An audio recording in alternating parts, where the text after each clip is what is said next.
افسوسناک بات یہ ہے کہ پاکستان میں تقریباً 2 دہائیوں سے پولیو کے خلاف کیمپین چل رہی ہے، لیکن ابھی بھی لگتا ہے کہ ہم انہی بیسک معاملات میں پھنسے ہوئے ہیں. بہت زیادہ پروگریس ہوئی ہے لیکن ابھی بھی جو چیلنجز ہیں حکومت کے پاکستان کو پولیو فری کرنے میں وہ مکمل طور پر ختم نہیں ہوا. ابھی ایک بڑا انفارچونیٹ واقعہ ہوا پچھلے ہفتے پشاور شہر کے اندر. ایک افواہ پھیل گئی کہ جو بچوں کی پولیو ویکسین تھی وہ اس میں کوئی گڑبڑ معاملہ تھا، بہت سارے بچے اسپتال لائے گئے. ایک بڑا سیٹ بیک ہوا اس کیمپین کو، اگر میں کہوں تو غلط نہ ہوگا. آج ہم آئے پشاور پتہ کرنے کے معاملہ کیا ہے. اس کے ساتھ ساتھ آپ کو آج ملوائیں گے ریئل لائف ہیروز سے، وہ پولیو ورکر خواتین جو فیلڈ میں جاتی ہیں اپنے گھر کا سکون چھوڑ کے اوروں کے بچوں کو پولیو فری پاکستان کا ممبر بنانے کے لیے. ان کے کیا چیلنجز ہیں. پشاور میں موجود ہیں ہمارے ساتھ بابر بن عطا بھی ہیں. بہت شکریہ بابر، آپ فوکل پرسن ہیں پرائم منسٹر کے اس پولیو ایریڈیکیشن پروگرام کے وقت نکالنے کے لیے. اس کے ساتھ ساتھ ہمارے یہاں پہ وہ تمام پولیو ورکر خواتین ہیں، یہ ان سنگ ہیروز ہیں جناب، اور ان کی جتنی بھی حوصلہ افزائی کی جائے یہ کم ہے. مفتی صاحب بھی ہمارے ساتھ موجود ہوں گے اور ان سے ہم یہ پوچھیں گے کہ یہ ریلیجیس اینگل جس کی وجہ سے لوگ اپنے بچوں کو کیمپین میں نہیں پلاتے یہ قطرے، اس کا حل کیا ہے. تو میرے خیال ہے آغاز بابر آپ سے کرتے ہیں. افسوسناک یہی بات ہے کہ اس ملک کی وزیر اعظم نے اپنی بیٹی کو پولیو کے قطرے پلا کر اس بنیاد رکھی تھی اس کیمپین کی. 20-25 سال بعد ابھی ہمیں لگ رہا ہے انہیں ہم گول دائروں میں گھوم رہے ہیں. یہ کیا مسئلہ کیا ہے؟ یہ کب جان چھوٹے گی اس سے ہماری؟ Maria thank you very much. ایک تو آپ کا شکریہ کہ آپ آئی ہیں اور پشاور میں اتنے اہم موضوع پہ ہم نے بات کی، کیونکہ یہ میں 18 سال خود اس شہر میں نے گزارے اور میں نے کبھی اس طرح کا حال نہیں دیکھا جو ابھی یہاں پہ جو پینک پھیلا ہوا ہے. یہاں پہ پولیو پروگرام جو ہے پاکستان میں 1994 میں شروع کیا گیا تھا. اس سے پہلے آپ کو پتہ ہی نہیں ہوتا تھا کہ کتنے بچے جو ہیں وہ پیرالائز ہو رہے ہیں بیکاز آف پولیو. 1994 پہلا سال تھا جب پولیو پروگرام ہوا. اس سال 22,000 ریکارڈڈ پیرالائزڈ بچے ریکارڈ کیے پاکستان نے اس ایک سال. اس سے پہلے کتنے ہو گئے ہمیں علم ہی نہیں ہے. وہ تعداد کم ہو کے اب اس وقت جب میں آپ سے بات کر رہا ہوں تو پاکستان میں 8 پولیو کیسز ہیں.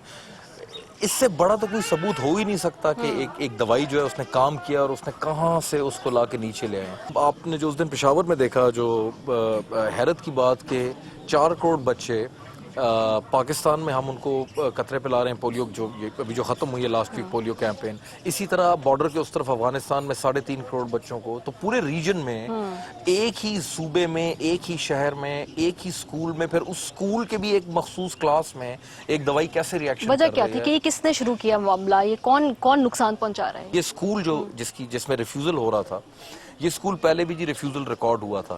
اب ہوا کیوں اس دفعہ؟ پہلے کیوں نہیں ہوا، اس دفعہ کیوں ہوا؟ ریزن یہ ہے کہ جو گلوبل ٹیگ ہے ٹیکنیکل ایڈوائزری گروپ وہ ڈیسائیڈ کرتے ہیں کہ ایک علاقے میں اگر وائرس سٹبن ہو گیا ہے اور آپ اس کو ایگزسٹنگ اسٹریٹجی سے ختم نہیں کر پا رہے تو آپ کو تھوڑا اسٹریٹجی چینج کرنی پڑے گی. انہوں نے ایڈوائز کیا ہمیں لاسٹ ایئر دسمبر میں کہ آپ پشاور کے کچھ مخصوص علاقوں میں ایج لمٹ جو ہے اس کو 10 کر دیں، کیونکہ صومالیہ میں یہ کیا گیا اور وہاں پہ سکسیسفل میں دیکھ رہی ہوں اب 10 سال عمر کر دی آپ یہاں پہ لوگوں نے. پہلے 5 سال تھی غالباً، اس کو بڑھایا صرف پشاور کے کچھ مخصوص علاقوں میں کیا گیا ہے جی، باقی نہیں کیا 10 سال. وہ کیونکہ وہ بھی ٹیکنیکل ریکمنڈیشن پہ. لوگ کہتے ہیں کہ یہ پولیو کیمپین کہیں ڈرائنگ رومز میں بیٹھ کے ڈیسائیڈ ہوتی ہے، یہ وائرولوجی پہ ہوتی ہے.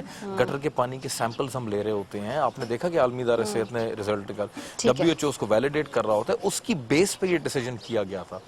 بیکاز یہ دس ڈیسیجن واز ٹیکن، اسی لیے یہ اسکول دوبارہ ریڈار میں آ گیا. ٹھیک ہے، کیونکہ اسکول میں انڈر 5 تو ہے نہیں، وہ یہ ریڈار میں آ گیا.